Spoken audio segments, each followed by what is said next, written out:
Hola a todos, yo soy la doctora Ana Belén López y voy a compartir con ustedes la clase de ACRE. ACRE es una sigla que significa hidroarsenicismo crónico regional endémico y forma parte de lo que ustedes estudian como patología ambiental. Y dentro de la patología ambiental va a estar causada por la contaminación del agua con arsénico. Entonces, para llevar adelante la clase, vamos primero a hablar un poco del arsénico, a ver cómo es esto de la contaminación del agua, cuándo se determina que un agua está contaminada o no. Y después vamos a pasar a hablar de la epidemiología y vamos a tener que tener presente, en este caso, que es una patología endémica de nuestro país. Por lo tanto, va a haber que conocer el área endémica y después de esto vamos a pasar a hablar bien de las manifestaciones que da esta patología. Vamos primero con el arsénico.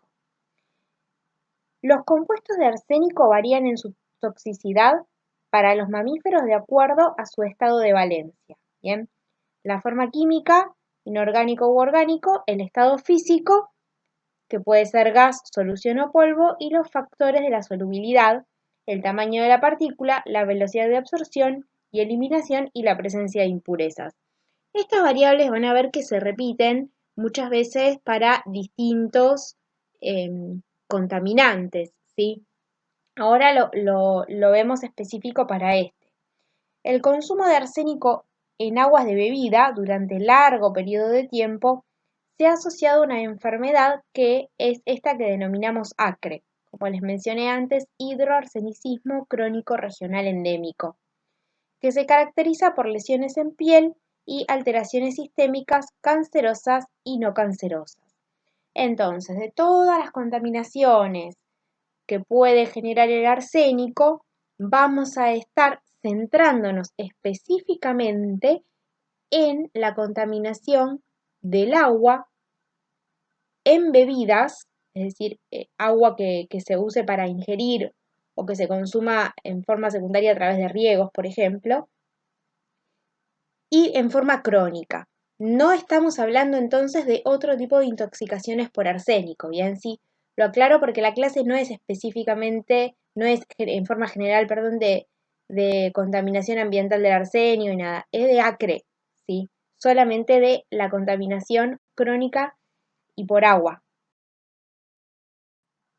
Ahora bien, para dar las características específicas y epidemiológicas de esta enfermedad, es, como nos dice acá, una patología propia de regiones con alta concentración de arsénico en agua. Bien, la napa subterránea con contenido arsenical es de origen precordillerano volcánico, afecta grandes extensiones en la Argentina y ocurre algo similar con su vertiente chilena. Los valores permitidos en arsénico en agua potable, esto puede variar en el tiempo, ¿sí? Y puede variar también según la asociación, es de hasta 0,05 ppm según estas dos asociaciones, ¿sí? La USEPA y la FDA. Niveles por sobre 0,1, es decir, el doble de arsénico, ya se consideran como peligrosas para la salud. El depósito de arsénico a través de los años, debido al consumo de aguas no tratadas, va a ser el que genere las manifestaciones clínicas de esta enfermedad. Entonces, tenemos que ver cuáles son entonces las áreas con esos valores en aumento de arsénico en agua para saber en personas de qué región uno va a sospechar esa enfermedad. Ahora bien, por un lado tenemos el mapa del mundo, en donde, como ven que nos dicen las referencias, hay arsénico que afecta y otras regiones donde hay mediciones, no obstante, tienen como otra referencia. Y fíjense que lo vamos a buscar en color rojo, que lo que tenemos es que gran parte del territorio argentino, ¿sí?, tiene este aumento del arsénico. Después, bueno, hay en otras regiones del mundo, pero dentro de lo que es el mundo, fíjense que la proporción en Argentina es muy grande, ¿sí? Por eso es algo que tenemos más estudiado acá de lo que hay en otro lado y que es uno de los temas que no lo van a encontrar en el Robbins, por eso lo vamos a centrar más atención en lo que vemos por acá y al final les dejo una referencia bibliográfica que van a poder utilizar y leer.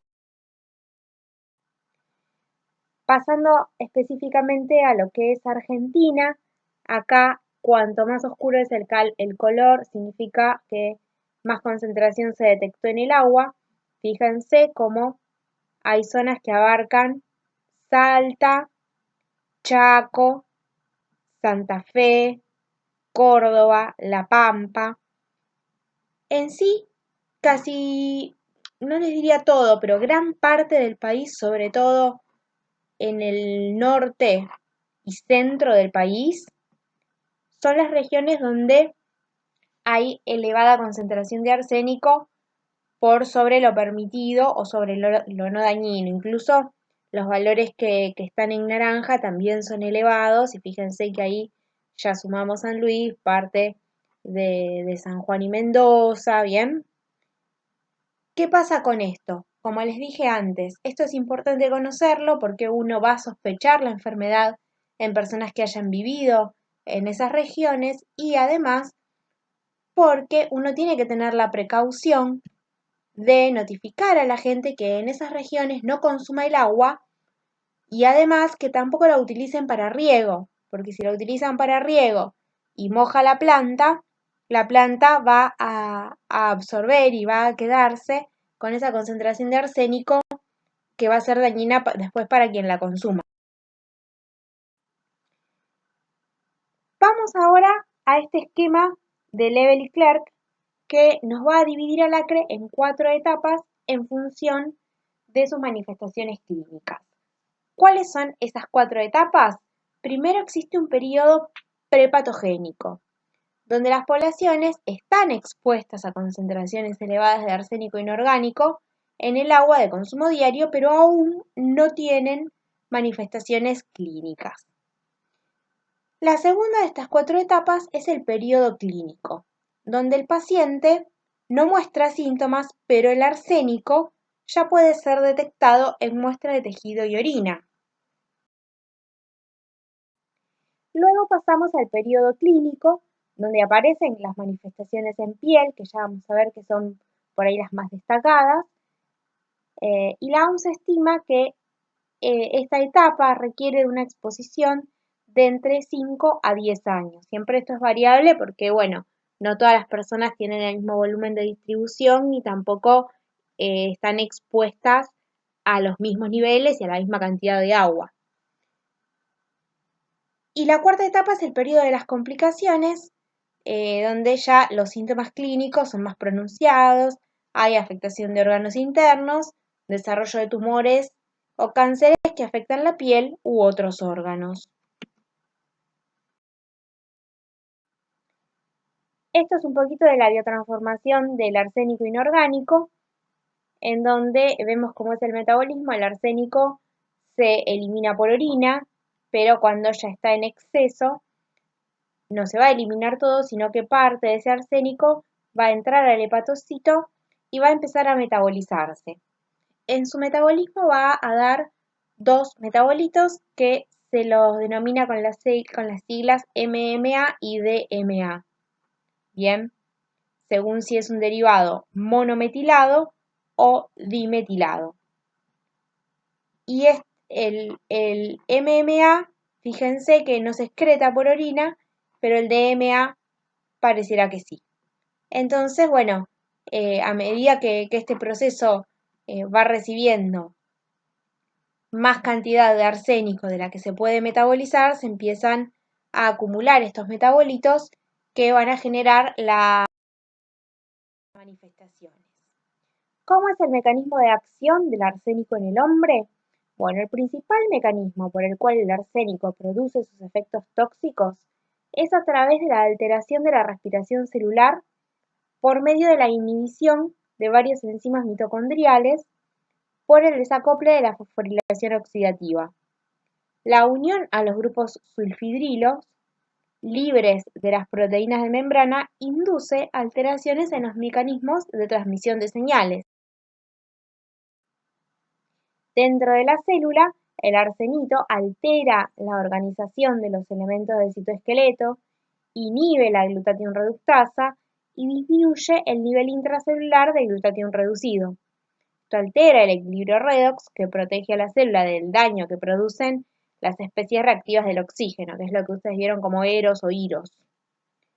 Además del estrés oxidativo por depresión de glutatión, el arsenito aumenta los niveles de peróxido de hidrógeno al activar a la NADPH oxidasa en neuronas y células musculares lisas vasculares. El daño del ADN y la apoptosis están relacionados a esta producción de peróxido de hidrógeno y a la inducción del óxido nítrico. Este daño al ADN estaría mediado por las especies metiladas que vimos antes, MMA y DMA, a través de la producción de radicales libres.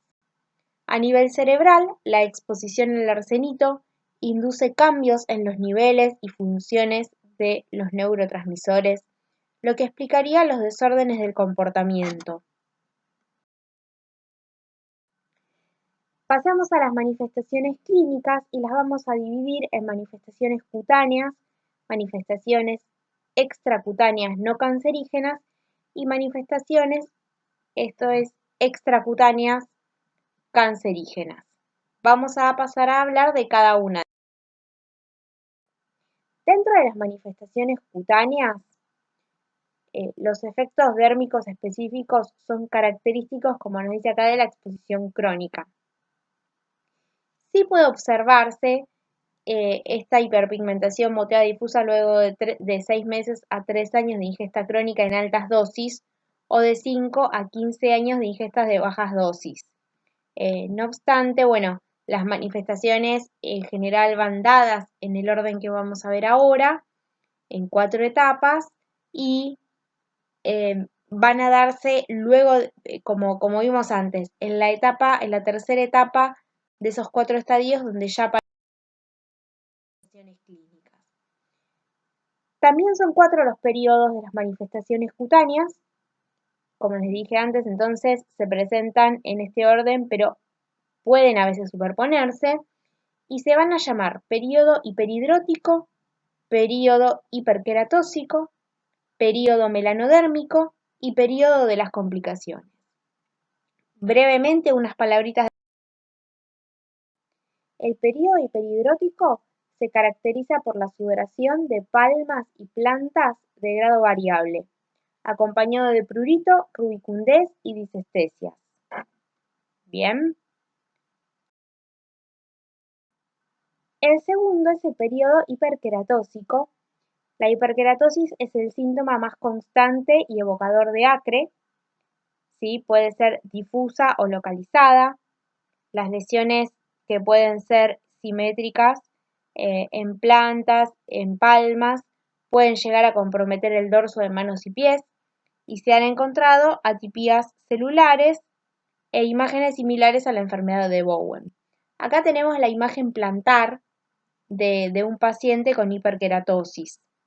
Hay veces, el paciente consulta más en esta etapa porque la hiperhidrosis a veces la pasa por alto, le parece algo bastante inespecífico, pero ya cuando llega la hiperqueratosis puede ser que consulte. La siguiente etapa, que es el periodo melanodérmico, descrito como en gotas de lluvia, donde aparecen justamente unas máculas redondeadas, hiperpigmentadas, que puede abarcar, como nos dice acá, cuello, axilas, tronco, brazos, abdomen, muslos, y se caracteriza por respetar la cara y las mucosas. Bien, esto nos va a servir como diagnóstico diferencial de otras enfermedades. Alterna áreas de pigmentación o despigmentación, que son particularmente pronunciadas en tronco y extremidades y que tienen una distribución bilateral y simétrica. La pigmentación puede a veces ser puntiforme.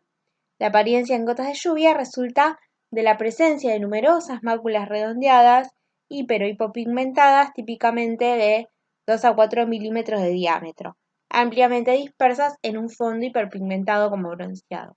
Y acá les voy a ver, se nota más o menos, pero fíjense cómo tiene esa apariencia que describimos recién en gotas de lluvia y en este caso en el cuello. Bien. Y el cuarto periodo, entonces, de las manifestaciones cutáneas es el periodo de las complicaciones. Es desde hace años conocida la asociación de acre y el carcinoma de piel, y los tipos pueden ser espinocelular, vasocelular, melanoma, epitelioma de Bowen o carcinoma de Hutchinson, es decir, cualquier variante. Pasamos a las manifestaciones extracutáneas no cancerígenas. Los efectos inespecíficos, como estos tres, que son los gastrointestinales, como diarrea y dolor abdominal, hematológicos, que incluyen anemia y leucopenia, y la neuropatía periférica, podrían ocurrir luego de semanas o meses de la exposición a altas dosis de arsénico, sí, más o menos 0,04 miligramos por kilo día. Estos efectos agudos o subagudos son.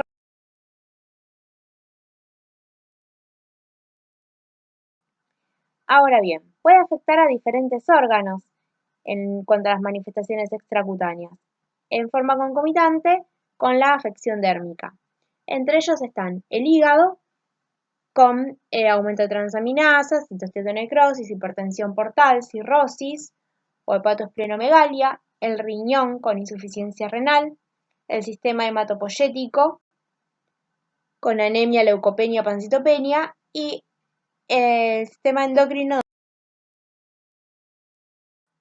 Acá tienen un gráfico donde explica cómo la afección, digamos, justamente de arsénico puede llevar a la diabetes. No voy a ahondar en esto en la clase, pero les dejo la referencia del estudio donde se publicó si lo quieren ir a ver. Continuando, en el nivel del aparato respiratorio puede dar traqueobronquitis, enfisema, fibrosis pulmonar difusa, es decir, el paciente va a presentar habitualmente tos crónica. En nivel del sistema nervioso periférico hay una polineuropatía sensitivo-motora que característicamente tiene una distribución que se la llama en botas y guantes por justamente la localización que afecta. Generalmente simétrica, con pérdida de la sensibilidad táctil, dolorosa y térmica, debilidad muscular, neuritis retrovulvar, lesión del oído interno y pérdida de la audición. Y cuadros. A nivel del sistema nervioso central, la encefalopatía y las alteraciones de las funciones neurológicas superiores han sido reportadas en pacientes con exposición aguda, ocupacional y en niños expuestos a altos niveles de contaminación ambiental. Se describen alteraciones de la conducta. En niños crónicamente expuestos al arsénico, los niveles urinarios del arsénico fueron inversamente correlacionados con los scores de coeficiente intelectual verbal, incluyendo la comprensión verbal, la memoria a largo plazo. Ahí también les cité el artículo. Y recientemente se han reportado alteraciones en la memoria y en la atención en adolescentes expuestos a altas concentraciones en agua de pozo durante 11. Bien. En el sistema cardiovascular da alteraciones electrocardiográficas, acrocianosis, enfermedad de Raynaud, enfermedad de pie negro, que es una gangrena en extremidades con tromboangitis obliterante y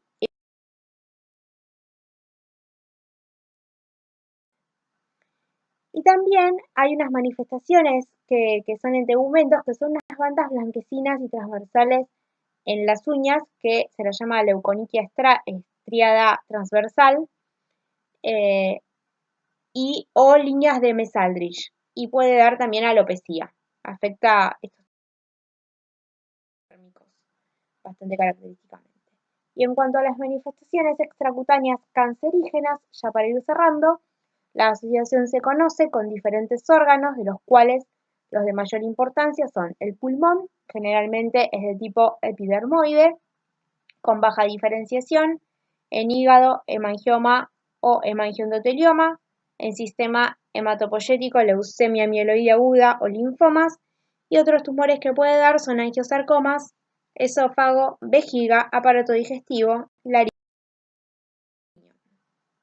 El daño del ADN, existe un consenso para afirmar que el arsénico no interactúa directamente con el ADN y que sus efectos tóxicos ocurren a través de la alteración indirecta de la expresión de genes por medio de la metilación del ADN, de la inhibición de la reparación, del estrés oxidativo y de la modulación alterada de las vías de señal de transducción. Todo esto fuertemente influenciado por el medio ambiental celular, por ejemplo, el arsénico promovería el estrés oxidativo alterando la reparación del ADN. Y estos efectos tienden a amplificar las tasas de mutación y el incremento del riesgo. En cuanto al abordaje clínico, con los antecedentes de la exposición crónica, la epidemiología sería, ¿no? Y las lesiones cutáneas arsenicales, se debe investigar la coexistencia, de anemia, neuropatía, los síntomas que vimos que podía dar, y evaluarlo junto con un laboratorio, radiografía de tórax, electro, y después depende de la manifestación que tenga, si es necesario evaluar